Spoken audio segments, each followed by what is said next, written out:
Hi friends, నేను మీ Simha. Welcome back to Simha food blogs.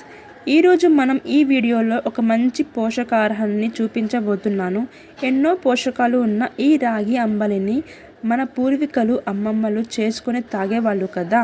So ఆ మెథడ్ని అంటే రాగి అంబలిని మన పూర్వీకులు ఎలా చేసుకునేవారో ఆ మెథడ్ని చూపించబోతున్నానండి. ఇలా చేసుకొని రోజు ఒక గ్లాస్ తాగిన మన ఒంటికి కావాల్సిన ప్రోటీన్, కాల్షియం చాలా బాగా అందుతాయి. మరి ఆ స్టైల్లో రాగి అంబలిని ఎలా చేయాలో చూద్దాం రండి. ముందుగా ఒక బౌల్లోకి 2 టేబుల్ స్పూన్ రాగి పిండిని తీసుకోండి. ఇక్కడ నేను రెడీమేడ్ రాగి పిండిని తీసుకున్నాను. అందులో కొంచెం వాటర్ వేసుకొని మంచిగా కలుపుకోవాలండి.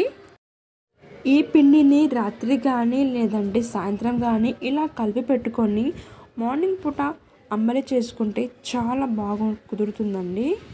అంటే ఈ పిండిని 8 to 10 hours వరకు ఇలాగే కలుపుకొని పెట్టుకోవాలండి. పిండి అనేది బాగా పులిస్తే అంబలి అనేది చాలా అంటే చాలా రుచిగా వస్తుందండి. అలాగే ఇలా నానబెట్టి చేయడం వలన కూడా పోషకాలు అనేది చాలా అంటే చాలా ఉంటాయండి. చూస్తున్నారు కదా, మరుసటి రోజు అనేది పిండి అనేది అంతా కిందకు వచ్చేసి వాటర్ అనేది పైకి వచ్చేసాయి కదా. ఇప్పుడు ఒక గిన్నె తీసుకొని అందులో సుమారుగా 4 to 5 గ్లాస్ అనేది వాటర్ వేసుకోవాలి. నీళ్ళు అనేవి కొంచెం వేడి అయిన తర్వాత టేస్ట్కి సరిపడా సాల్ట్ వేసుకొని కలుపుకోవాలి. సాల్ట్ వేసిన తర్వాత 1 minute తర్వాత మళ్ళీ బాగా వేడి అయిన తర్వాత ఇందాక మనం పిండిని కలుపుకున్నాం కదా, మళ్ళీ ఇంకోసారి కలుపుకొని వేడి నీళ్ళలో వేసుకోవాలండి.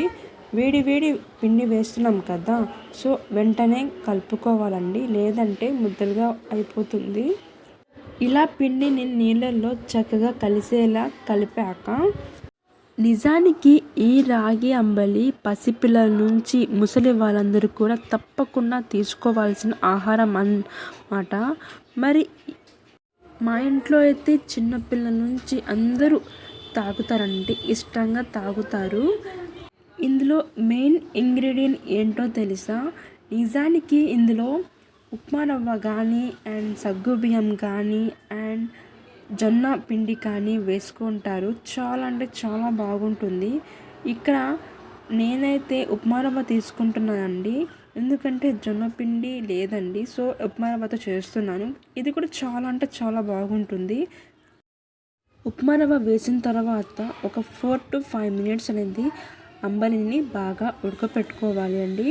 ఒకవేళ సాల్ట్ అనేది తగ్గినట్టు అనిపిస్తే ఈ టైంలో అనేది వేసుకోవచ్చండి.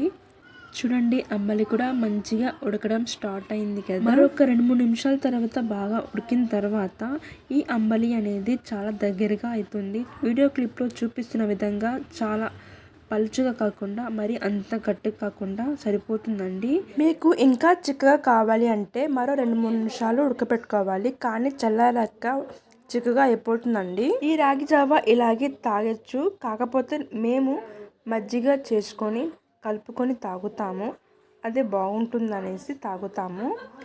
ఇక్కడ నేను చిక్కగా మజ్జిగ చేసుకుంటున్నాను. ఈ రాగి జావలోకి కలుపుకుంటాను. చూస్తున్నారు కదా, వీడియో క్లిప్లో చూపిస్తున్న విధంగా కొంచెం చల్లారిన తర్వాత ఈ మజ్జిగ అనేది వేసుకోవాలి. వేడిగా స్టవ్ ఆన్లో ఉన్నప్పుడే వేసుకుంటే మజ్జిగ అనేది పైన పొడి పొడిగా వస్తుంది. సో అలా కాకుండా స్టవ్ ఆఫ్ చేసి మజ్జిగ వేసుకుంటే మంచిగా కలిసిపోతుందండి. ఈ రాగి అంబలి అనేది పలుచుగా కావాలి అనుకుంటే మజ్జిగ అనేది పలుచుగా చేసుకుంటే సరిపోతుందండి. చూడండి, మనకైతే పర్ఫెక్ట్గా కుదిరింది కదా. మరి అంత పలుచుగా కాకుండా మరి అంతగా చిక్కగా కాకుండా పర్ఫెక్ట్గా కుదిరింది. ఇప్పుడు చల్లారిన తర్వాత ఇలా మనం ఒక గ్లాస్లో తీసుకొని అందులో ఆనియన్స్ అండ్ మిర్చి వేసుకొని తాగితే అబ్బా సూపర్గా ఉంటుంది. ఎర్లీ మార్నింగ్ డైట్లో ఉన్న వాళ్ళు కూడా ఈ బ్రేక్ఫాస్ట్ అనేది తాగేయచ్చు అండ్ హెల్తీగాను అండ్ వెయిట్ లాస్ కూడా ట్రై చేయొచ్చు అండి. నేనైతే ఈ రాగి జావా ఆనియన్ మిర్చితో పాటు లెమన్ పిక్కలతో తాగుతాను. నాకు చాలా ఇష్టంగా తాగుతానండి. ఇలా మీకు ఎలా ఇష్టం కామెంట్ చేయండి.